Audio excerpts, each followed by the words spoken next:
Good morning, good afternoon and good evening students. English मसन channel में आपका स्वागत है। यदि आपने मेरे इस चैनल को अभी तक सब्सक्राइब नहीं किया तो सबसे पहले आप मेरे इस चैनल को सब्सक्राइब करें ताकि मेरे लेटेस्ट वीडियो स्टूडेंट्स आपको टाइम पर मिलते रहें।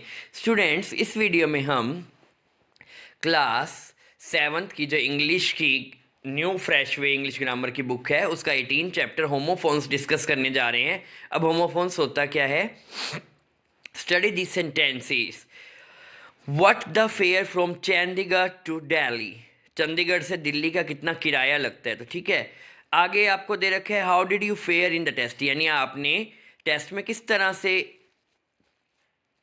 आप अपीयर हुए हैं, यानी कैसा प्रदर्शन किया है। What is a fair price? This is a fair price shop. ये जो दुकान है ये रिजनेबल प्राइस की दुकान है, यानी यहाँ पर उचित दाम मिलता है। What is Baisakhi fair held?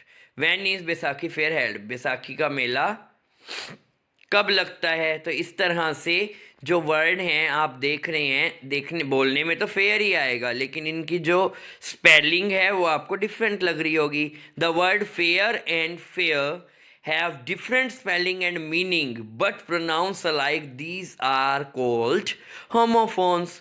तो ऐसे वर्ड्स जो बोलने में सेम हो, प्रोनाउंसिएशन सेम हो लेकिन स्पेलिंग और मीनिंग डिफरेंट हो, उसे हम होमोफोन कहते हैं।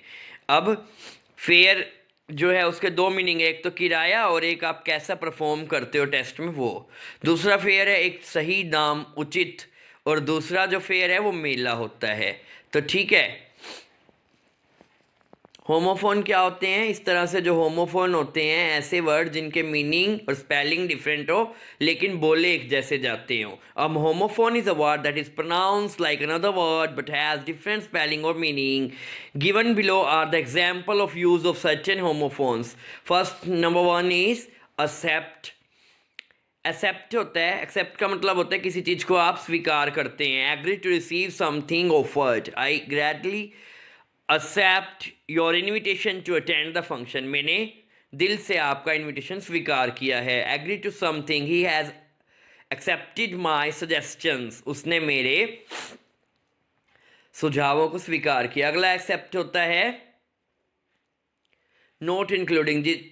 देखो, पहले का होता है स्वीकार करना, दूसरे का होता है उसमें से रिमूव करना, हटाना, इंक्लूड ना करना। Nobody voted for him except his wife, उसकी पत्नी के अलावा किसी ने भी उसको वोट नहीं दिया। This shop is open every day except Sunday, Sunday के अलावा ये डेली शॉप ओपन रहती है। अगला है एडवाइस। एडवाइस जो वर्ब के रूप में है, दूसरा एडवाइस नाउन के रूप में है। वर्ब के रूप में कैसे यूज होता है? The doctor advise him complete rest for 10 days, doctor ने उसे 10 दिन का कंप्लीट रेस्ट बताया। He has been advise to stop smoking at once, उसे एडवाइस दी गई है, उसे सलाह दी गई है कि वो स्मोकिंग तुरंत छोड़ दे। अगला एडवाइस नाउन के रूप में यूज होता है। Thank you for your advice but I can't accept it, आपकी एडवाइस के लिए शुक्रिया लेकिन मैं इसे स्वीकार नहीं कर सकता हूँ। Bail, security. The thief was released on bail. देखो, जमानत होती है सिक्योरिटी, बेल, बट जो चोर है उसे जमानत पे छोड़ दिया गया 5,000 रुपये की। द जज हैज़ रिफ्यूज दिस बेल, जज ने उसकी जमानत को अस्वीकार किया। अगला बेल होता है ढेर होता है किसी चीज़ का। Heap of material pressed together and tight with a rope, किसी रस्सी से आप एक ढेर को, गठड़ी को बांध देते हैं किसी तार से, तो वो होता है bail. The merchant has bought 500 bales of cotton, तो उसने 5 गठड़ियाँ किसकी खरीदी हैं? 500 गठड़ियाँ कॉटन, कपास की खरीदी है मर्चेंट व्यापारी ने। अगला बेयर होता है नग्न, अनकवर्ड, यानी विदाउट क्लोथ।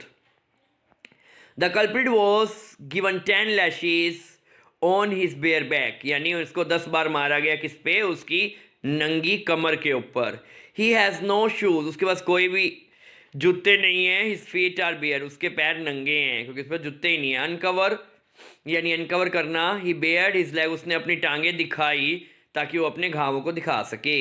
बेयर होता है, ये भी बेयर है लेकिन इसका मीनिंग क्या होता है? अलग अलग मीनिंग है। पहला मीनिंग है किसी को जन्म देना। She bore a lovely child, उसने जन्म दिया एक खूबसूरत से बच्चे को, प्यारे से बच्चे को पिछले साल। प्रोड्यूस, प्रोड्यूस करना भी बेयर होता है। The mango tree will produce fruit this year, जो आम का पेड़ है वो इस बार फ्रूट पैदा करेगा, उत्पन्न करेगा, प्रोड्यूस करेगा। नेक्स्ट है हैव भी होता है द बुक है बी माई नेम, इस किताब के ऊपर मेरा नाम लिखा हुआ है। Carry please by my letter, यानी कैरी करना मेरा लेटर अपने फादर तक पहुंचा देना। टोलरेट करना, बर्दाश्त करना। कुडन बी द पेन, मैं इस दर्द को सहन नहीं कर पाया।